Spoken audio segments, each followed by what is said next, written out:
الحمدللہ رب العالمین والصلاة والسلام علی سید المرسلین،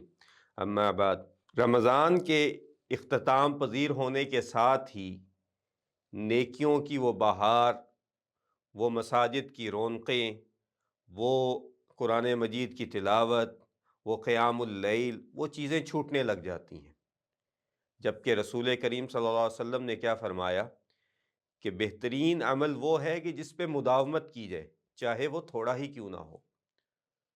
تو اس لیے اب کیسے ہم وہ اجر اپنا قائم و دائم رکھ سکتے ہیں، کیسے ہم اپنی نیکیوں میں اضافہ کر سکتے ہیں؟ تو رسول کریم صلی اللہ علیہ وسلم نے ارشاد فرمایا کہ من صام رمضان، جس نے رمضان کے روزے رکھے، ثم اتبع ستا من شوال، پھر اس کے بعد اس نے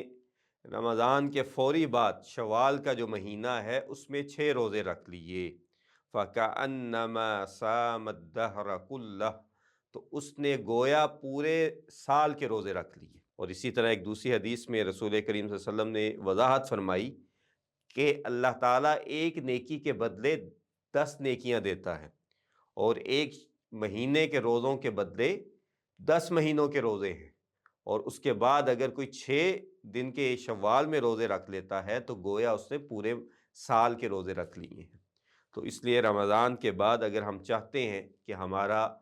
اعمال میں ہمیں روزے دار کے طور پہ لکھا جائے، تو ہمیں چاہیے کہ ہم شوال کے مہینے میں یہ روزے رکھیں،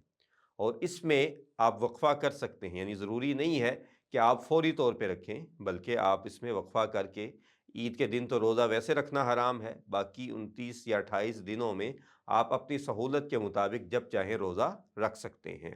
اور پھر اس کے ساتھ ساتھ اس میں خواتین کے لیے بھی ہے کہ کچھ خواتین سمجھتی ہیں کہ ہمارے مخصوص ایام کی وجہ سے ہم نے تو رمضان کے روزے پورے نہیں رکھے، تو یہ اللہ تعالیٰ کی طرف سے ان سے یہ رمضان کے روزے اٹھا لیے گئے تھے۔ لیکن اگر وہ شوال کے 6 روزے رکھتی ہیں اور اس کے بعد جیسا کہ علماء کا موقف ہے کہ اگر اگلے رمضان کے آنے سے پہلے پہلے اپنے روزوں کی قضائی دے لیتی ہیں تو انشاءاللہ وہ بھی اس اجر میں شریک ہو جائیں گی۔